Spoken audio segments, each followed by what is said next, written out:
Hi, everyone. My name is Joe Kelly, the Community Relations Program Assistant, the program host at the Rochester Hills Public Library. I'd like to welcome you to this evening's program, the author talk with Phillip Goodrich, who will discuss his new book, Somersett, or Why and How Benjamin Franklin Orchestrated the American Revolution. First, we want to thank the Friends of the Rochester Hills Public Library, who, for their funding of our programs through their many fundraisers. We greatly appreciate their support. Our next Zoom program will be this upcoming Tuesday, I don't believe that's the 10th, I believe that's the 17th at 7 p.m. With a guest speaker, Evan Weiner, I believe. It will discuss the early days of television. And we will leave time for questions at the end of this program. You can also feel free to leave questions throughout the program in the chat feature. We will keep participants muted throughout the program just to avoid any disruptions throughout the program, but I will leave a message in the chat box so you can all see where questions will go. You can leave them throughout, and if we find an appropriate time during, we may address questions, or we will answer questions afterwards with a brief Q&A. But for now that we've covered all that groundwork for an introduction, I'll also say that the program will be recorded and available to view on the library's YouTube page about a week from today, so next Thursday. And with all of that intro out of the way, I would like to welcome our guest author, Phillip Goodrich. Phillip, take it away. Thank you, Joseph. Appreciate that. Appreciate all your help with putting this presentation together. Thank you all for coming out just virtually. It's kind of a weird presentation approach just because I can't actually see my whole audience. But I think everybody's getting used to doing these Zoom and Skype and various and sundry virtual presentations. So hopefully this will be similar to what you would have anticipated coming out to the library. At any rate, I am going to be talking about Benjamin Franklin, of course, because he is really the center of my book, Somersett.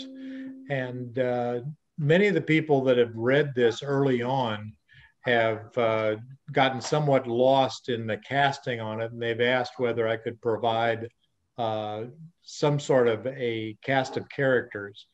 My website, which I'm going to refer to from time to time, is philgoodrichauthor.com. And that's available. You will find the cast of characters there. But tonight I'm going to walk you through the slideshow, and that'll give you some background as to what to expect with the book. So we're going to look at Benjamin Franklin and his world. Starting off, I would usually in an open amphitheater ask, does anybody recognize this person? And I can't ask for a show of hands unless we just get virtual hands. But as far as, do you recognize this person? Most people draw a blank. This is actually a portrait that was done by Robert Peakey in 1748. And this individual is this individual. So whether you see this individual who is 42 or this individual, and this is the more common view that you have from your $100 bill, this is Benjamin Franklin. But let's go back. This is Benjamin Franklin at age 42. And at age 42, Benjamin Franklin had just decided that he was going to retire. He was already an extremely successful printer in Philadelphia. He was probably the most successful printer in the American colonies of that time. So when he made his decision to retire, he was already a relatively well-to-do individual. What did he do when he retired? Well, he almost immediately embarked on some experiments in electricity. He spent the next 6 or 7 years of his life doing a lot of science evaluations and testing, but a lot of it centered on electricity. He published both in the colonies as well as in Europe, and he pretty soon got quite a following in both the American colonies and in Europe. If we went to Europe in 1760 and flagged down any individuals on any city corner from London to Paris to Madrid to Rome and asked them to name one American colonist, if anybody on the streets would come up with a name, over 95% of the time they would have said Benjamin Franklin. They didn't know who John Adams was. They didn't know who George Washington was. But in 1760, it was surprising how many people knew the name Benjamin Franklin. And this is what he looked like to the people of 1760. So this is what he looks like to us today, but you have to understand that by the time we have this portrait of Benjamin Franklin, he was already pretty much a senior citizen. This is a portrait that was done by Stewart at the time that he was about 79 years old. So this is a much older Benjamin Franklin. So at any rate, what was going on with Benjamin Franklin? Well, right about the time Benjamin Franklin was deciding to retire, there was a war going on in the American colonies, but it was not the French and Indian War. This was a war 8 years before the French and Indian War called King George's War. King George's War involved the French against the English, and the French had enlisted American Indians to help them. There were two towns, one in New York called Schuylerville and one in Massachusetts called North Adams, that were sacked and burned, and over 100 settlers in each one of those little villages was killed. Franklin was living only 150 miles away from Schuylerville, and so he was naturally pretty terrified about his risk and Philadelphia's risk for having the same thing happen to them. So he arranged to form a militia in Philadelphia. And once he formed his militia in Philadelphia in 1748, the proprietor of Philadelphia told him he had no right to do this and to dismantle his militia and to go on home. Remember that Philadelphia and Pennsylvania was filled with Quakers, and Quakers were pacifists. They were opposed to war. And so having militias in Pennsylvania was a pretty unusual move for that time. So over Franklin's long life, the only person in the world that he ever truly hated was this man. This man is Thomas Penn, the son of William Penn. William Penn, you may be aware of, was the founder of Pennsylvania. So the colony is named after William Penn. His son Thomas had been born a Quaker, but never embraced being a Quaker and actually had become an Anglican in his adult life. During his adult life, he had taken over the administration of Pennsylvania and became financially successful simply by extorting funds from Pennsylvania. So Thomas Penn was the one that was opposed to Franklin forming a militia. He was opposed to Franklin doing anything on his own without permission from Thomas Penn. And so the two of them locked horns by correspondence, not directly. They had not met before Franklin decided to come to London. But before he decided to come to London, he met this man on the left. This man on the left is a man that we should all know. This is Thomas Pownall. Thomas Pownall came to the United States, the colonies, about 1752, and in turn, he was the lieutenant governor of New Jersey. He became the royal governor of Massachusetts. He turned down being royal governor of Pennsylvania, and he was royal governor of South Carolina. He did all of this over the course of just 8 years. While he was royal governor of Massachusetts, he led a military expedition during the French and Indian War against the French and carried it all the way through to Nova Scotia and claimed much of Nova Scotia back for the British. So he was very prominent in the American colonies of that day. He was a graduate of Cambridge University. He was well educated. In 1754, the British government asked him to go to Albany, New York.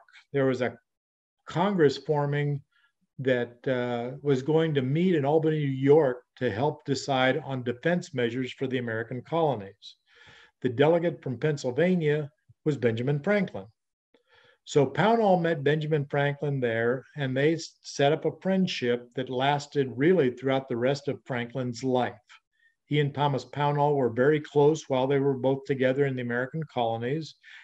After Thomas Pownall went back to Great Britain, Franklin would track him down ultimately, and they would have dinner on a weekly basis for virtually the entire time that Franklin was living in London. Thomas Pownall's younger brother is figured in the picture on the right. The picture on the right shows the Board of Trade in London. You'll see a window there in the background. The fellow bent over the books right in the window there would be John Pownall, Thomas's younger brother. John Pownall was the first secretary of the Board of Trade. Well, what was the Board of Trade? The Board of Trade was a committee that was a subcommittee of King George III's cabinet in London. The cabinet was called the Privy Council, don't worry about it. But this Board of Trade was setting all the rules and regulations for all the American colonies that belonged to Great Britain. So that would be all the colonies from New Hampshire down to Florida. And so John Pownall, with the advice and consent of Thomas Pownall, was setting up rules and regulations. One of the first rules that John Pownall wrote was a tax called the Stamp Act in 1765. That was authored by John Pownall to try to reimburse the British government for the costs they had incurred in defending the French and Indian War in the American colonies. You know some of the reaction of the American colonies to the Stamp Act, but I don't want to get ahead of our story. So Thomas Pownall, the guy on the left, and Benjamin Franklin set up an Albany Plan of Union and tried to sell that to the colonies and sell that to the British government, and neither one of them was interested. But by that point, Pownall and Franklin had decided on the best way of defending the American colonies against any kind of attack by any European powers. They would keep that plan to themselves afterwards, but they never got rid of it, and they kept it right up to the American Revolution. This man you would not recognize at all. This man is named David Barclay. David Barclay was a Quaker in London. He was a close friend of Thomas Pownall as well. He would befriend Benjamin Franklin. David Barclay had actually met Franklin in the American colonies back in 1748 because David Barclay, a devout Quaker, was the guy that armed the militia in Pennsylvania. He was an arms dealer, but he was a Quaker. He felt that arms dealing was appropriate in the American colonies because these men were all hunters and they had to shoot their dinner. And so he said, there's no problem with providing weapons for the American colonists because they're not going to use them on human beings. They're going to use them for hunting. So David Barclay became relatively close to Franklin. He knew Pownall. David Barclay would ultimately, with his brother, John, form a bank that we know today as Barclays Bank. It's still a Wall Street bank. So that gives you some idea of the wealth that David and John Barclay accumulated over their life. And indeed, by the time of the American Revolution, the two Barclay brothers were worth millions. Now, by 1757, Franklin was relatively famous in London. And these two men, the man on the left is Peter Collinson, a botanist. The man on the right, I would draw your attention to. The man on the right is John Fothergill. John Fothergill was a British physician, a Quaker as well. He was probably the busiest physician in London from the 1760s to the 1770s. He was also a staunch abolitionist. He was absolutely opposed to the American use of slaves for their labor costs. He was opposed to slaves in Great Britain. It might surprise you to learn that Great Britain at the time of the American Revolution still had about 20,000 Black African slaves. In the colonies in America, north of Virginia, there were still about 100,000 Black African slaves. Benjamin Franklin owned at least 4 slaves during his lifetime. He brought 2 of his slaves with him to London in 1757 at the invitation of Collinson and Fothergill. Franklin would spend the next 6 years in London talking, meeting a lot of people, making a lot of contacts. Why did he go to London? He went to London specifically to argue with Thomas Penn about the administration of Pennsylvania. The only thing Franklin wanted was for Thomas Penn to allow the Pennsylvania settlers to defend themselves against any wars from either the French or the indigenous tribes of North America. When he got to London to explain the situation to Thomas Penn laughed in his face and told him to go back to Pennsylvania and mind his own business. Franklin was enraged by that. He never forgot the way that Thomas Penn treated him, and he would spend the rest of his time in London trying to figure out a way to separate Pennsylvania from Thomas Penn. So Franklin devoted his entire life from then on to coming up with a plan to get Pennsylvania away from Thomas Penn. In 1759, he went up to Scotland to meet with this man at this man's invitation. This man is named Henry Hume. He is better known to Franklin and to 18th century audiences as Lord Combs. Lord Combs was the Chief Justice of the Scottish Supreme Court at the time that Franklin met him. He was also one of the leaders of the Scottish Enlightenment. If you're not familiar with the Scottish Enlightenment, don't worry about it yet. You will learn about it in the book, because you will learn about two of the most brilliant contributors to the Scottish Enlightenment, and those are the man on the left and the man on the right. The man on the left is David Hume, who is considered one of the greatest political philosophers of the 18th century. The man on the right is Adam Smith, who wrote Wealth of Nations. Adam Smith's Wealth of Nations inaugurated the whole concept of national economy, political economics. All of that was based on the writings of Adam Smith. So these men were both brilliant philosophers when it came to politics, to administration of nations, and to nation building. It would be David Hume that would inadvertently teach Benjamin Franklin about how to start a revolution. He wasn't sure where Benjamin Franklin was going with that discussion, and he thought it was strictly philosophical, but he was essentially giving Benjamin Franklin a blueprint for how to separate the American colonies from Great Britain. Adam Smith, for his part, was teaching Benjamin Franklin how to finance a revolution. This man is pivotal to the title of the book. This is Lord Mansfield, who is the Chief Justice of the British Supreme Court. And you say, is there a Scottish Supreme Court separate from the British Supreme Court? Yes, there is.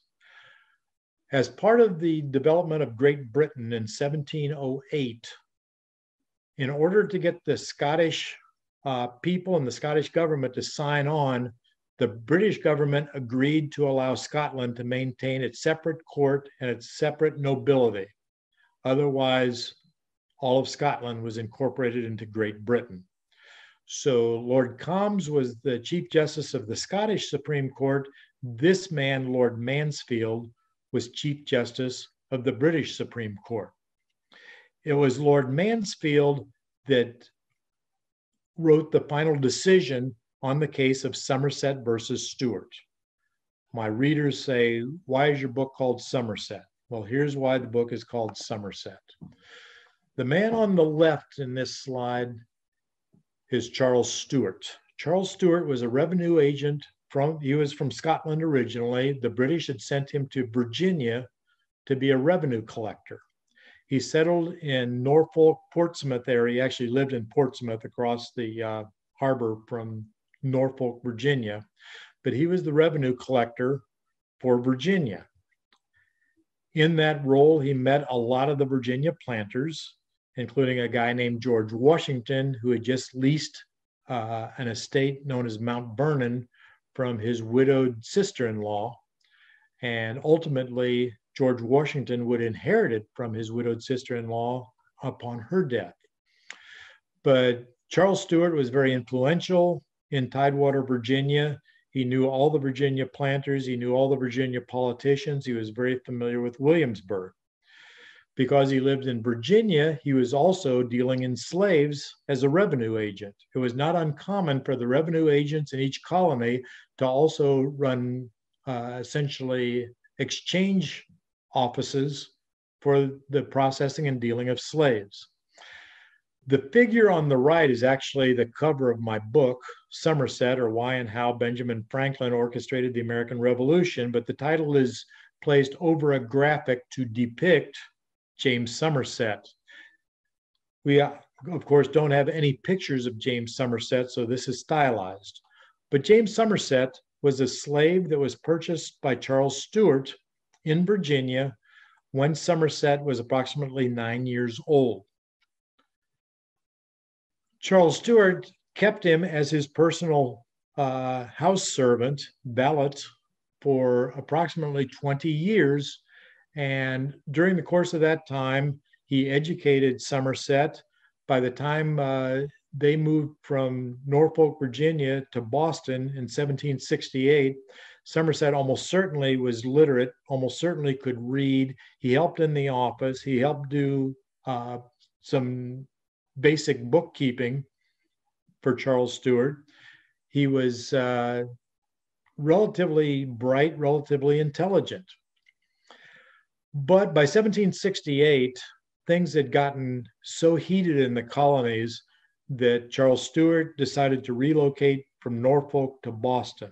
We suspect it was because there was a military presence in Boston that was not present in Norfolk, Virginia, and there was so much antipathy developing against the revenue agents of England that the English revenue agents all started congregating around Boston for their own protection. So Stewart and Somersett went to Boston, and after about 18 months, things were getting so hot in Boston that Stewart petitioned the British government to allow him to go home to London.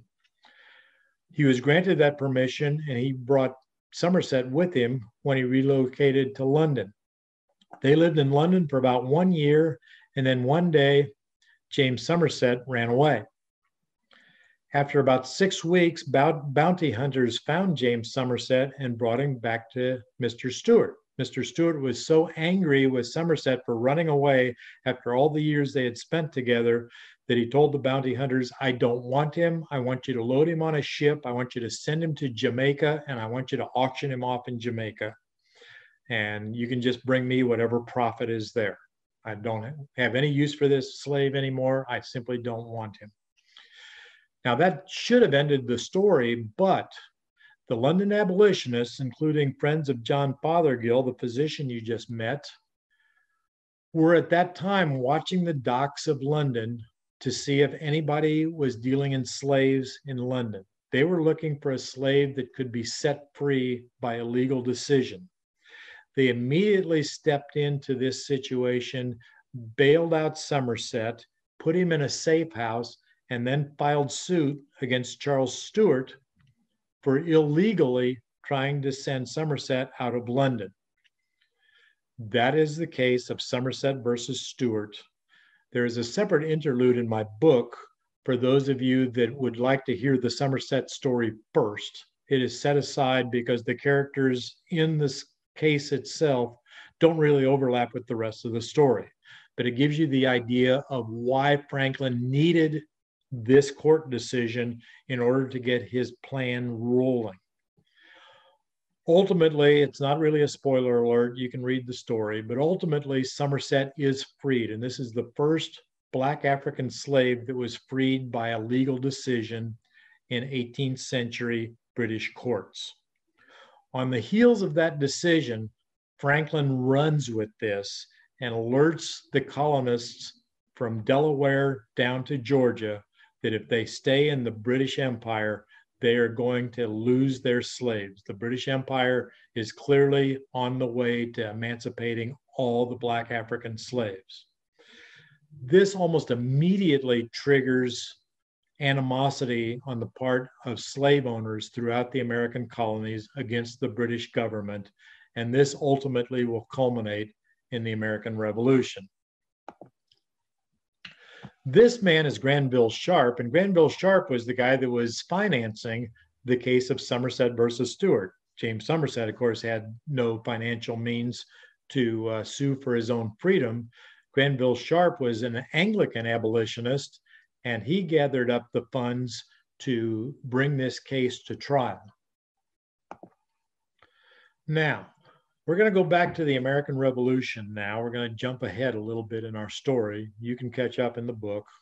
You'll have ample opportunity to do that. But we're going to draw attention to some of the key figures in the American Revolution on both sides of the Atlantic. This man, for those of you who don't recognize him, and most of you will not recognize him, is Henry Laurens. Henry Laurens is the father of John Laurens, and if you're a fan of Hamilton, you might recognize the name John Laurens. John Laurens was a personal friend of Alexander Hamilton. This is John Laurens's father, Henry. Henry, for those of you that might be unaware, was the second president of the Continental Congress during the American Revolution. You already know the name of the first president of the Continental Congress, and that was a fellow named John Hancock from Boston. The Continental Congress had decided that their presidents would serve 1 year terms of office. So after the first year, Hancock went back to Boston, and they needed to elect their second president. Henry Laurens was very anxious to be the second president and lobbied hard for it. He told every delegate, I want to be president of the Continental Congress. It's very important to me personally, and it's very important to the Southern colonies that I become the second president of the Continental Congress. For 250 years, nobody asked why. Why was Henry Laurens so anxious to become president of the Continental Congress? Why was he so anxious to participate in the American Revolution? It may come as a shock to you to learn that this man was the single largest human trafficker of the 18th century. This man, with his partner Austin, operated an exchange for slavery in Charleston, South Carolina. And over the course of the 15 years that he was operating that exchange, they dealt in over 20,000 Black African slaves that Henry Laurens was pretty much operating. So, for the slave owners, there was a double threat. First of all, financially, they did not want to lose their slaves. They were a large investment. But more importantly, after 1774, the British government had decided to declare that any slaves that escaped from the American colonists, their American owners, to the British Army would give them rifles and allow them to go back to their plantations and kill their slave owners. So this really upped the ante in the American Revolution. There were 20,000 slaves that would have loved to see Henry Laurens dead. And so to him, it became almost a battle for his own personal life and well-being to accomplish the American Revolution. And that's why this man became so interested in the project. And you've never heard that story, so for that, you're welcome. This man, some of you may recognize. This man was sent by Benjamin Franklin. This man was an exciseman from Great Britain. The excisemen operated in every little port city in Great Britain. So you're talking over 100 ports in Great Britain had to have at least one exciseman. The big ports would have 24 of these guys. What they did was they inspected cargo. And once they were satisfied there was no smuggling going on, they would stamp the cargo with their own initials. Well, there was no way that an exciseman could keep up with all the produce and all the goods coming in and out of every harbor. And so a lot of them would have to resort to a process that they called stamping, where if they knew the ship owner and they knew that the cargo was always reliable, sometimes they would just stop opening every box and would just assume that it was okay and they would stamp it. But then if it turned out that there was smuggling going on, it was easy for the British government. All they had to do is look at the initials on the box and they could see which exciseman had let this box go through, and that man was immediately fired. So Thomas Paine was an exciseman until he got fired for stamping. After a couple of years, he petitioned the British government for his job back again, and they gave him a job in a different location. And a year after that, he was found guilty of absenteeism because he was lobbying Parliament to raise the wages of the excisemen. So by the time he showed up in London in 1774, he was broke. He was in great danger of going to debtor's prison, and debtor's prison could be a life sentence because until you could raise enough money to get out of debtor's prison, you stayed there. It was kind of a legal poor farm, but in order to get out of the poor farm, you had to have money, and the only way you could have money was to have somebody in your family to work you out of there. Thomas Paine had no family at that point, and so he was terrified that he was going to end up in debtor's prison. One day he met Benjamin Franklin. You can read about how they got together in the book. And Franklin was fascinated with discussing Thomas Paine's life with him. This is Thomas Paine. And Franklin said, "Would you like to make some money as a writer in the American colonies?" And Paine said, "I would love to make money any way I could." And so he and Franklin got together and spent the entire summer of 1774 pretty much in hiding, letting Paine work on his writing skills until he became a great essayist.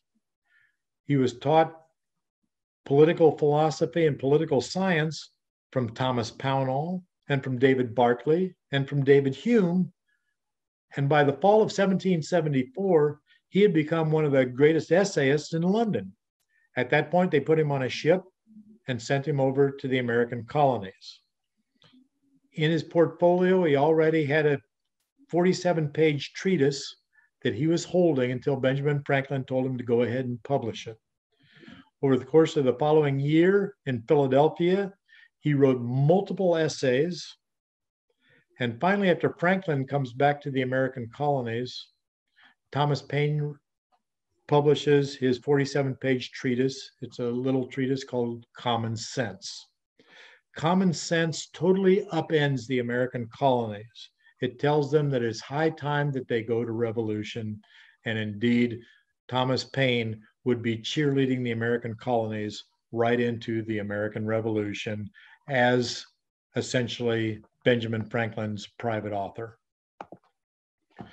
Now, Franklin then goes to Paris because the only American that anybody in Europe knows is Benjamin Franklin. So he goes to Paris to try to solicit funds from the French government. He succeeds dramatically, but the Americans decide that Franklin's too old to do this by himself, so they send him helpers. The helper on the left is Silas Deane. The helper on the right is Arthur Lee.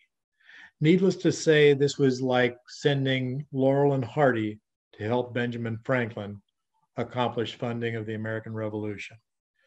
These two men succeeded in doing nothing more than getting in Franklin's way, in trying to totally mess up Franklin's plans for the revolution. Ultimately, Franklin has to cook up some schemes to get rid of both of these men. He accomplishes that quite effectively. It's in the book. You can read all about it. These two men you might recognize. The one on the left is a guy from Boston who was writing pamphlets against the British government as early as 1765, and his name is Samuel Adams. And yes, he was a maltster. He was not a brewer. He didn't make beer, but he cooked the malt for brewing beer. So Samuel Adams beer, to some degree, can claim a connection directly to Samuel Adams as their maltster. The man on the right is his cousin, and this is a picture of his cousin as a relatively young man in about 1765. His cousin was also named Adams, but his cousin is named John Adams. He's also our second president. He also defended the British soldiers after the Boston Massacre. He also became a close friend of Benjamin Franklin, but when Adams was sent to France after Franklin got rid of the two helpers that had come to begin with, Adams and Franklin didn't get along well in France. But by that time, the revolution was pretty much a done deal. And so Adams was able to hold Franklin was able to hold Adams at arm's length and finish the American Revolution. And then Franklin returned and Adams stayed. This man you probably don't recognize. This man's name is John Paul. John Paul was a Scottish sailor. He was in His Majesty's Navy for about 6 years, had risen from being essentially just another crewman to being a commander of a naval ship. While he was in the British Navy, as so many in the British Navy were, they were very strict officers, almost to the point of, actually beyond the point of verbal, physical, emotional abuse of the sailors. John Paul at one point whipped a sailor so severely that the sailor ultimately died of his injuries. He beat another sailor, not to death, but after the second time that he beat a sailor for insubordination, a price was put on his head by the Royal Navy. At that point, John Paul fled to the United States and volunteered to participate in the American Revolution. He also decided, because he had a price on his head as John Paul, he would add a last name of Jones. So this now is John Paul Jones. You've heard the name John Paul Jones. You know he is the father of the American Navy. I will guarantee you that you cannot explain to us why he is the father of the American Navy.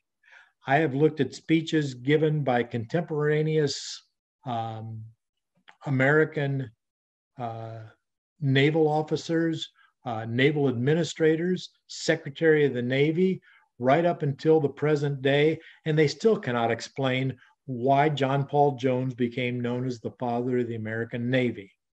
You're going to get to read about this in Somersett, because what it came down to is ultimately John Paul Jones is sent to France. He doesn't get along with the Second Continental Congress in Philadelphia at all. He has a great deal of trouble telling, when he captures a British ship, whether the goods belong to him or they belong to the American government. And he felt that they always belonged to him and they never belonged to the American government. And the American government got tired of him fighting with them about it. And they finally sent him to Benjamin Franklin and say, can you find some use for this man? Franklin thought about it and talked with his contacts in France. They knew at that time that the British Navy was blockading virtually all the ports on the Atlantic seaboard to keep goods and weapons from coming into the American colonies. So Franklin and Jones got together and they cooked up a little scheme. Their scheme was based on this man. This man is the 4th Earl of Sandwich. You might recognize his earldom. He was the Earl of Sandwich. He is indeed the man for whom the Sandwich Islands are named. You know them now as Hawaii, but their original term was the Sandwich Islands. You also know him as the name of the perennial luncheon entree, the sandwich. He was the inventor of the sandwich. But beyond that, he was Lord Admiral of the British Navy during the American Revolution. As a result, he decided what the British Navy was going to do throughout the British Empire during the time of the American Revolution. Lord Sandwich had one big problem. He was absolutely terrified of Benjamin Franklin. He was absolutely convinced that Franklin was plotting against the British government, and he was further convinced that because of Franklin's extensive contacts in Europe, that Franklin could single-handedly bring down the entire British Empire. So he was constantly fretting over any efforts by either France or other governments in Europe to invade Great Britain. He was absolutely certain that Franklin was cooking up an invasion of Great Britain. Franklin contacted John Paul Jones and said, here's what I want you to do. I just want you to take a small fleet of French ships, 4 other French ships. I want the 5 of you to go to every small harbor you can, all the way around Great Britain, from Plymouth on the west, all the way around Scotland, back around the east side of England. And I want you to randomly fire cannon shots and go in and raid small ports, replenish your supplies, go off, fire shots at another port, go in, reload supplies. I want you to just keep doing this for the next 4 years. This absolutely convinced Lord Sandwich that there was an imminent, massive invasion of Great Britain. How did he respond? He started calling all the ships back from North America.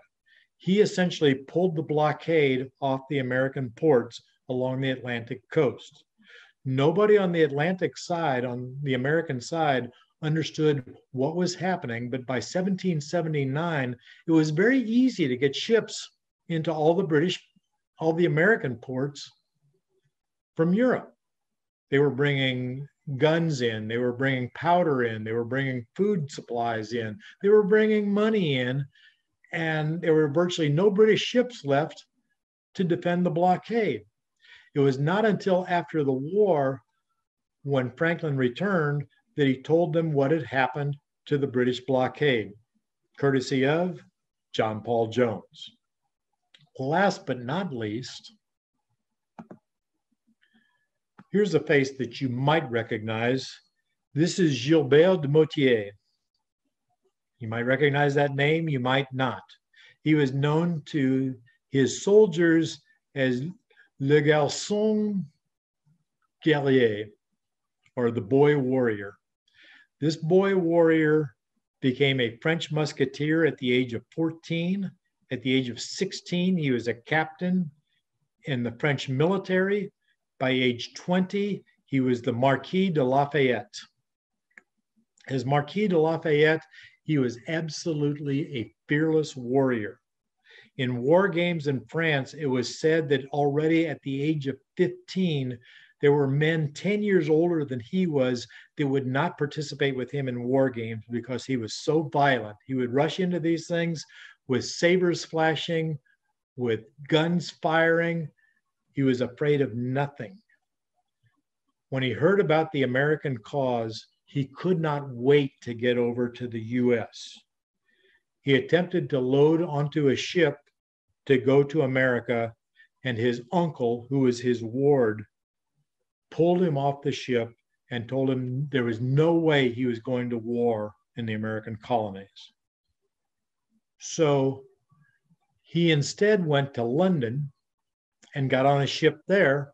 His uncle followed him to London and told him there was no way he could go to the American colonies.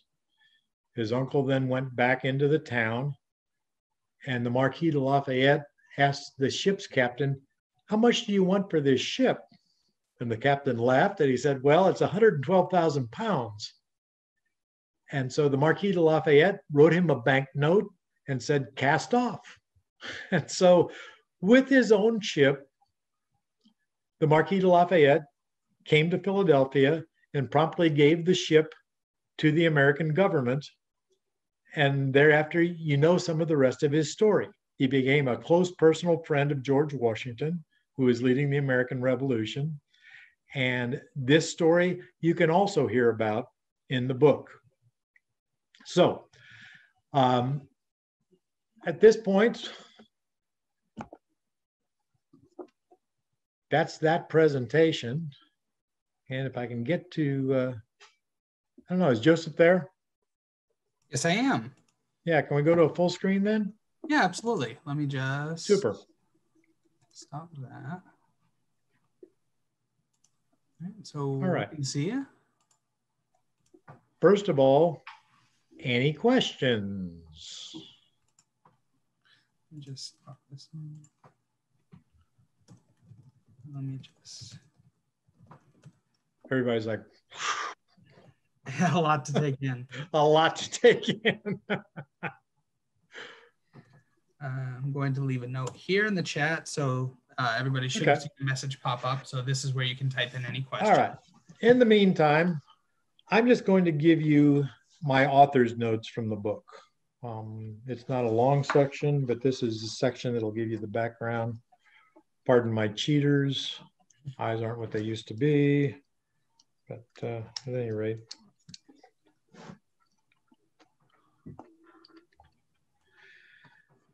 The author's note is going to be about how the book came about and kind of an overview of the book. You are about to read the story of the inception of the American Revolution as plotted by Benjamin Franklin over the course of about 5 to 10 years. You will learn of his motivation, his colleagues, and the issues that made our nation a reality. Most of all, you will learn that this story is in fact quite true.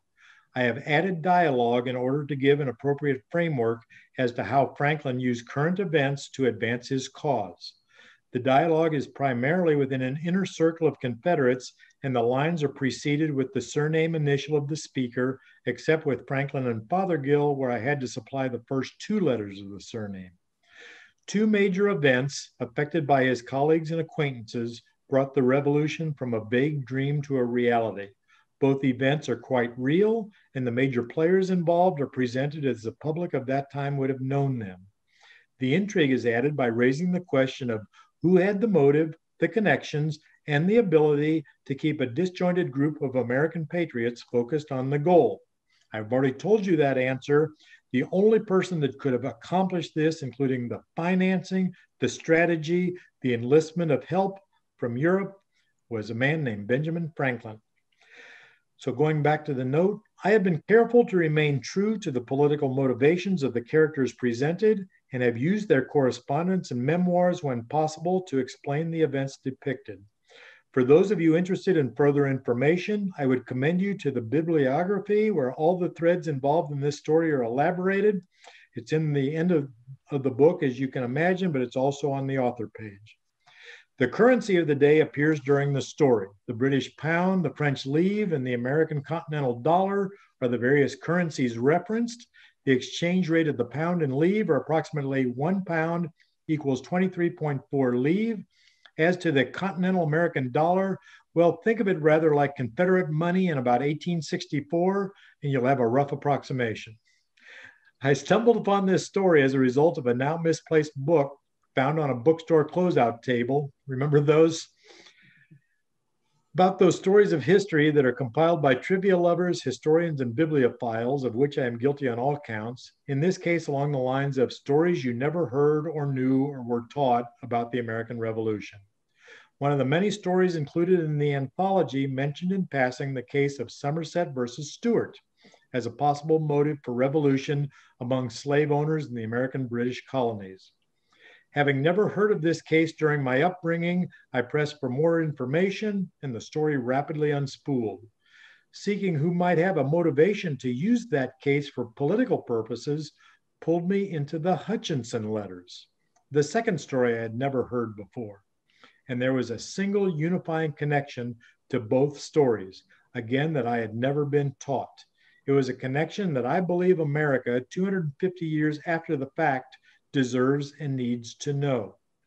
The stories that we were taught growing up 200 years after the American Revolution were always along the lines of a handful of guys in Boston were upset over taxation by Parliament without representation and reacted by throwing a modest supply of tea into Boston Harbor. As a result, Great Britain called for more taxing of the colonies, and we went to war and we won the war. But the war was waged by Americans under the leadership of a Virginian. How did he become embroiled in this? It involved at least a dozen other Virginians, and there were 4 future presidents, Washington, Jefferson, Madison, and Monroe, in the forefront of this cause. An orator from Virginia named Patrick Henry gave a speech about give me liberty or give me death. Some guy from Boston named Thomas Paine wrote an article titled Common Sense. The American naval hero was a guy named John Paul Jones, but he didn't fight a single naval battle in the American colonies. He said, I have not yet begun to fight, but not even my teachers knew where he was fighting when he said this. Washington was a great military hero, but over the course of 6 years, he won only 2 major battles, Trenton and Yorktown. He was fighting against the largest army and navy in the entire world. The greatest American military victory of the revolution took place in Saratoga, New York. At that time, Washington was 200 miles away. There were no firearms factories in the colonies to provide weapons to Washington's army. Every port was blockaded. And then there was this old guy that started libraries in the post office who hung around like a semi-awake grandfather in a bunch of meetings. In summary, this story was a mess, and I never heard any coherent explanations for the many unanswered questions raised by these apparent random events. Herein lies your explanation, and you are welcome. So there's the background. This is what you're going to read about. At the end of this book, I will guarantee you that you will know more about the American Revolution than your average American college professor. Fantastic. We've already gotten a couple questions in as well. All right. I also want to kick it off just beforehand. Sure. Is, like clearly this is a big motivator of the book is this whole story with Somersett and how this untold motivation or spark kind of kicked off the war. And it, it's certainly not as, it's a much darker kind of like motivation than like mostly what we hear in school when we're growing up. Do you think there are any like key elements or like events going on? Like, obviously that's the point of the book, but I guess what I want to ask is, what do you think is like a key kind of like element or motivator going on here that you think maybe should be more public knowledge? Like if you had to take like one or two things that you're like, oh, I think people should really be more aware of like how this influenced events. Like what two things really stand out for you in your research? That's the pivot. The pivot are two events. One of those is the actual case of Somersett v. Stewart. That was decided in June of 1772. That is not a coincidence. That started the ball rolling downhill. The other incident was what is called the Hutchinson Letters. More people are familiar with the Hutchinson Letters, but the Hutchinson Letters were letters that were written by the royal governor of Massachusetts in the late 1760s to the British government, saying these colonists in Massachusetts are getting pretty nutty, and they're carrying guns around, and they're breaking windows, and they're smashing houses, and they're burning houses down, and it's getting pretty scary for loyalists over here. And I think the only way you're going to get this under control is if you send the military over here to what he called abridge the rights of these colonists. Those letters were kept secret, obviously, for obvious reasons, until they were actually stolen in 1772, 2 weeks before the Somersett decision, by a guy in London named Thomas Pownall. Somehow they end up in the hands of Benjamin Franklin by the end of the summer. Benjamin Franklin, in December of 1772, leaks the Hutchinson Letters to a publisher in Boston named Samuel Adams. Samuel Adams runs the Hutchinson Letters in the press in July of 1773 and said, see, they were plotting all along to cause the Boston Massacre of 1770. The British military is over here to kill us. They're quartering their soldiers throughout Massachusetts because they're going to confiscate our gunpowder and they are going to start killing colonists. So we've got to hide our gunpowder. Where can we hide our gunpowder? Well, there are a couple of armories that aren't being used in a little town called Lexington and another one called Concord. Let's hide the gunpowder there. The British hear about this, and at that time, they are raising a single tax. They said there's only one. They said, okay, we'll do away with the stamp tax. We'll do away with the Townshend Acts, but the American colonists need to know that they are liable to paying taxes in Great Britain. So the one tax we're going to leave is on tea. No big deal, just tea. So Samuel Adams is talking about the Hutchinson Letters at the same time that 5 ships roll into Boston Harbor carrying tea. The colonists in Boston get so angry over what Samuel Adams is telling them about the quartering of British soldiers that they see the British ships coming in, and they board the ships and find out that they're just loaded with tea. And guess what? They start throwing the crates of tea overboard into Boston Harbor. That's an event that we know as the Boston Tea Party. As a result of this, the British government gets incensed. They get extremely angry. We're going to punish the colonists. How are we going to punish the colonists? We're going to give them rules that they've never even dreamed of before. Who's going to write those rules?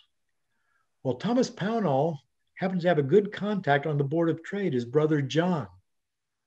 And Thomas and John Pownall get together and they ask Franklin, how severe do you want this to be? How much of a motivator do you need for Boston? And Franklin says, pretty severe. And on that, John and Thomas Pownall write the Intolerable Acts of 1774.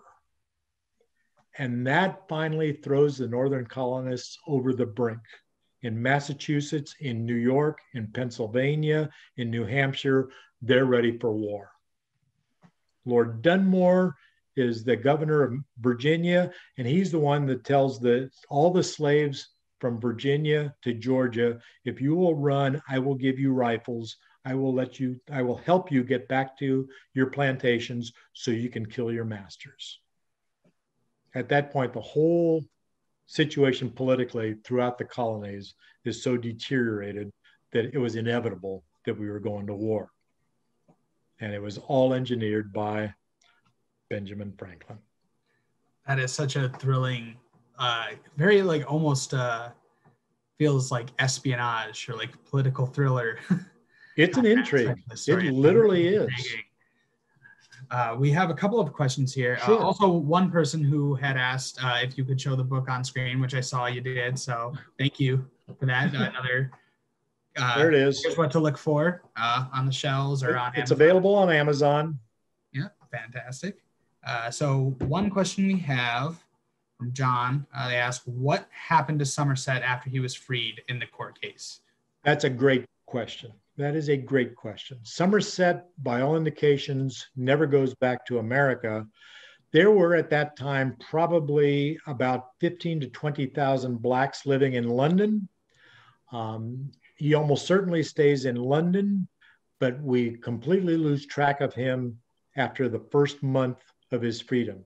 The only thing that we know about him is that in the month after he was freed, he went to Blacks all over the London area, and word got around from friends of friends of friends through the Black underground that Lord Mansfield had told all the slaves they were free. This was not true, but both the slaves and their owners were so rattled by Somersett versus Stewart that they believed that that's exactly what that decision meant. And so they started freeing all their slaves.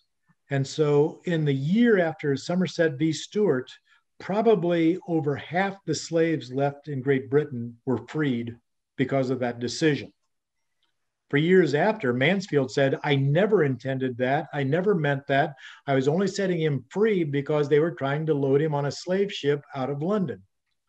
But it didn't mean that it goes for all slaves in Great Britain. But that was the take. And that literally started the ball rolling for the abolitionists, both in London and in the American colonies. Which is a fantastic segue, because our next question from Linda is around what they said, what year, but also we could answer, say, about what time did England abolish slavery? England does not truly abolish slavery until the 19th century. Much like America. Much before America, though. Yeah. I believe by about 1820, it was abolished in Great Britain, but the slave trading was abolished ahead of that. That's where you get the William Wilberforce stories and the stories about trading with the northern colonies. That trade ended in 1808, according to the rules of the American Constitution. If you go to if you go to Part 1, Section 9, you will see in the American Constitution that trading slaves could, in other words, importing slaves could be abolished as early as 1808, and indeed it was during the Jefferson administration. Excellent. That's a lot of these decisions being talked about here. You can easily see how they kind of avalanche in American politics, even well beyond the Revolutionary War. A lot of this behind the scenes stuff going on here. Are there any other events that you think that were not really talked about as much in our like common understanding that are significant even like further down the line? A lot like this like tension about like the loss of or the abolition of like slavery and like things like that. They were kind of brewing in the background here. Like anything that you think stands out in like all of this behind the scenes engagements. Yeah, this segues right into the American Civil War, fully 90 years later. But what happens is in the first generation after the American Revolution, the idea is preserve the Union at all costs. Right at that point in time, nobody knew what it meant to be 13 separate colonies that were calling themselves a United States. In the South, they fervently believed that they were all separate countries, that Virginia was a country and North Carolina was a country and South Carolina was a country, and they were just functioning together under essentially a unified federation. In the North, they all felt that they were part of a single federal nation. And because of that, there was already a lot of heartburn between the North and the South in the generation after the American Revolution. And so the watchword politically from both sides was don't do anything to upset the other side. From the northern side, don't do anything to upset the southern colonies, such as trying to do anything about slavery. From the southern side, it was like, don't throw your slavery in the faces of the northern people, especially the people in Massachusetts. People up there hate slavery, so don't flaunt it. Keep it under wraps. Don't, when you go travel to Boston or New York, don't bring your slaves with you. And just get people really ticked off. That only lasted till about 1820. And in the 1820s, now we've got Ohio and Indiana and Illinois and Mississippi and Alabama and Arkansas and Tennessee. And so we've got more and more cases coming in about when can we free slaves? Are these slaves, should they go free? The Underground Railroad starts operating. At that point in 1857, the one decision that literally does trigger the American Civil War. It's funny how these court decisions were really the motivators for war. And the court decision that motivates the American Civil War is Dred Scott versus Sanford.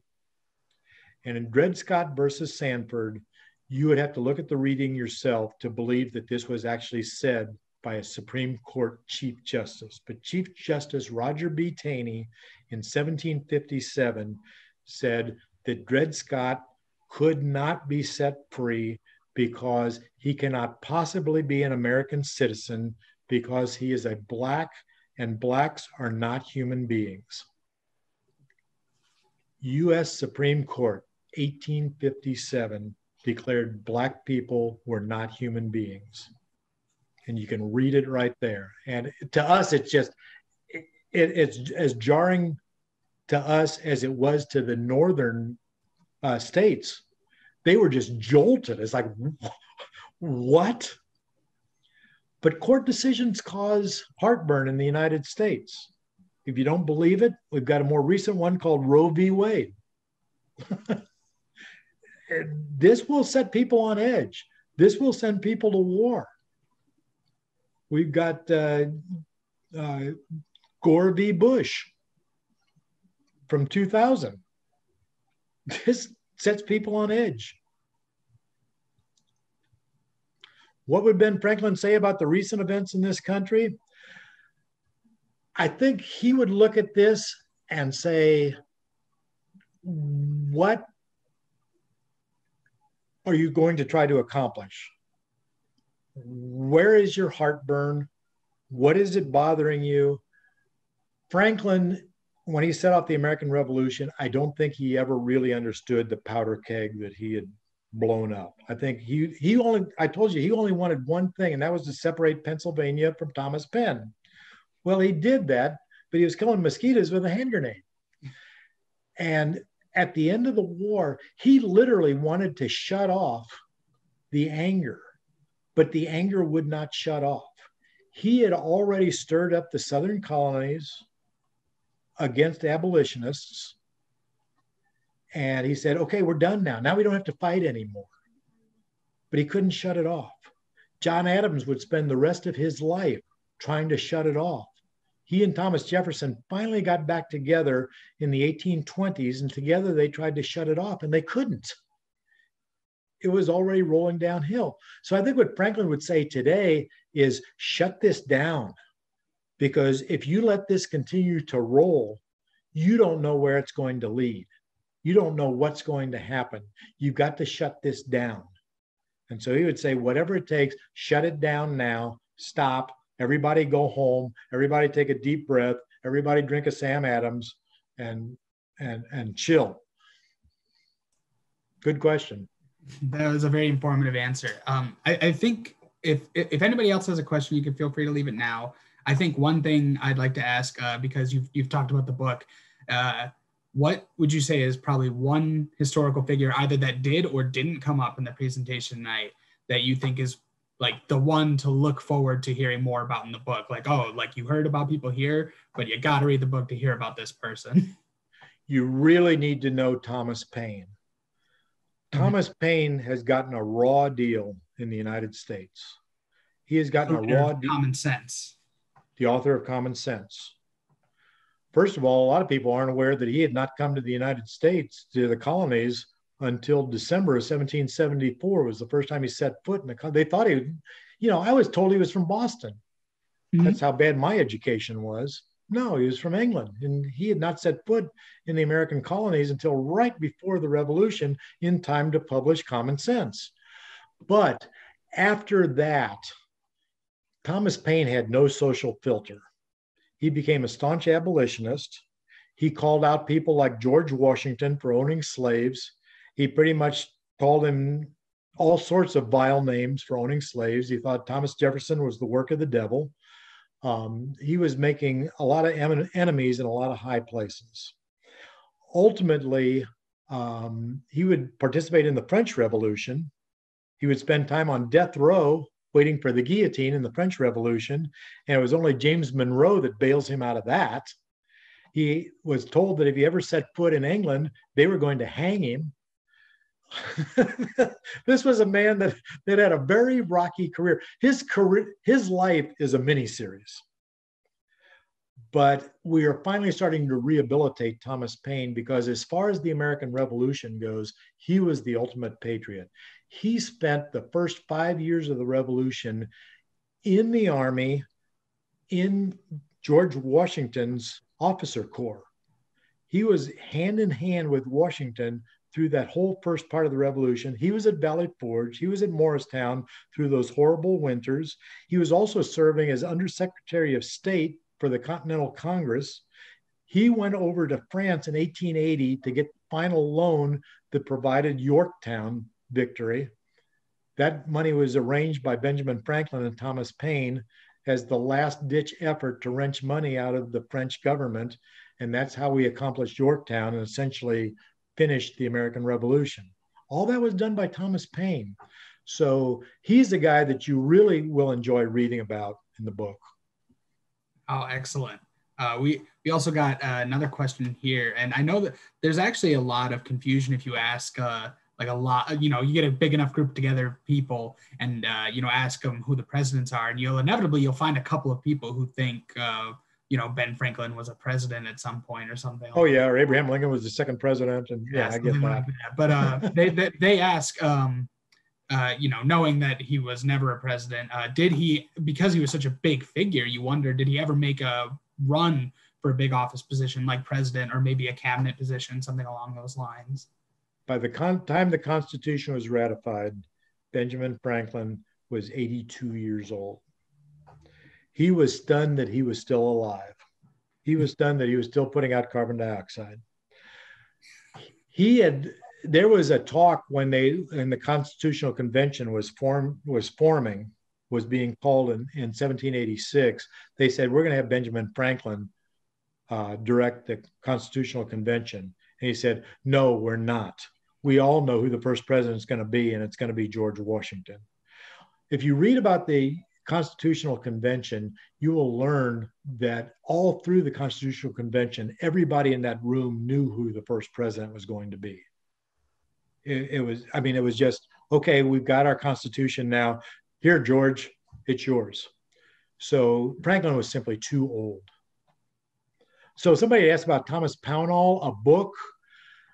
You know, my reference on Thomas Pownall, it's in the bibliography, and it's obscure, but it's available on Amazon. And that is an actual biography of Thomas Pownall that was written by a guy on the staff at, of all places, Caltech, about 1954. So look on my author page, philgoodrichauthor.com. Look at the bibliography, and you'll see that biography of Thomas Pownall. And yes, it is worth a read.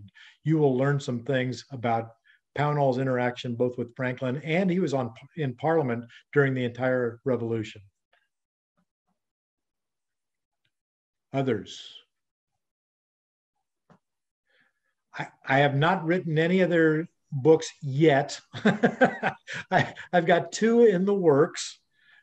Stay tuned on those. They won't be about the American Revolution, but I've also blogged heavily on my author site, and I will probably be renewing the blogs in this new year. I'm going to take one quick shot here.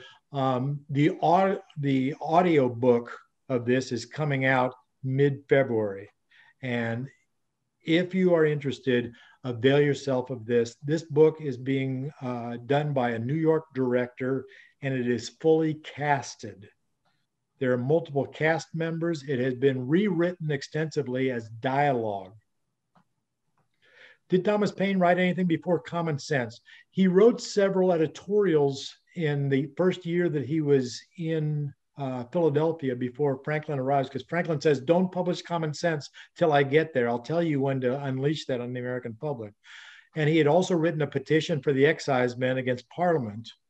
And it was that petition that he took to Parliament. And that's why he got fired for not being on his job, because he was in Parliament lobbying for the excisemen. But that was it. The whole point, that's a great question, because the whole point is Common Sense comes out almost whole cloth, already done, and people are absolutely certain that it was either written by Benjamin Franklin or John Adams. Well, they were close, because it has the imprimatur of Benjamin Franklin all over it, but it was actually Franklin working with Thomas Paine, and Paine was the actual author. And we also did get another question. Do we know, like with all of this like political work and like motivation to kind of free Pennsylvania from, the Thomas Penn. There are other works that Ben Franklin is very known for, and if they had maybe any other motivation, like some of these things that have been released. So they're asking the virtues, the Book of Virtues, I believe, that Benjamin Franklin put out.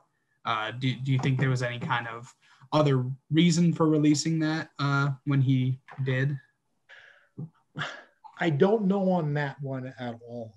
Most of what Franklin is writing, he's writing for an audience. And I said he had a huge audience in Europe. He was stunned when he came to London in 1757 to learn that Poor Richard's Almanac was already a bestseller both in Paris and London, because almanacs at that point were about phases of the moon and tides and when to plant your crops. And of course, nobody in London or Paris could have used that information in London and Paris. They were buying almanacs just to read Benjamin Franklin. So he was printing and publishing constantly. It's a great question, because there's one little funny editorial that appears in the London Chronicle. And this is one of the reasons that I think this story is absolutely true. And this is something that I found that a couple of historians on the East Coast have said, never noticed it, never thought about it. Franklin writes an editorial and he uses the Quaker pronouns of thee and thou, and he calls out Great Britain. He says, "Oh, Great Britain, don't you feel proud of yourselves to be finally freeing a slave? And yet you're the ones that bring the slaves over on your ships to trade in America. So don't be so high and mighty about freeing one lousy slave." That editorial appears in the London Chronicle 2 days before the Somersett decision is read by the Supreme Court. Somebody tipped him off. Somebody on the inside told Franklin that decision was a done deal. And Franklin tells the London Chronicle to go ahead and run the editorial. Franklin's best friend in the print industry at that time was a guy named William Slaney, who was the editor of the London Chronicle. So there was things going on between Franklin and the Supreme Court of Great Britain at the time of Somerset. They knew what was coming down. So it's a great question. Yeah, absolutely. Lots of intrigue, and you can find a lot more like that in the book. I will also note we do have a copy available in print at the Rochester Hills Public Library. So it's One Avenue, and you've already mentioned Amazon. I'm sure most notable book retailers. Yeah, Barnes & Noble has it. Great. Excellent. So those are a couple of options. Please, everyone, feel free to check out that book. It sounds like if it's as intriguing as the stories we've heard, and I'm sure it goes much more in depth, it sounds like it's a great read. So I think with that, we can go ahead and call it a night. So thank you again for joining us, Phillip Goodrich. It was really great to have you. Are there any last words you want to give out to the audience before we call it quits? Don't forget, it is coming in audiobook, because I know a lot of you don't necessarily like to sit down and read or don't have time, but you can put it in, you can download it and you can listen to it in your car. Yeah, look for that mid-February, right? Mid-February, it should be out. It'll be on the author page for sure. Fantastic. Thank you all for coming out. We really appreciate you joining us. And thank you again, Phillip Goodrich, for... Thank you, audience. Appreciate you being here. All right. Thank you all. Have a good night, everyone. Great. Thank you, Joseph. You're welcome. Well done. Well done to you, sir. Thank you. Good night. Good night.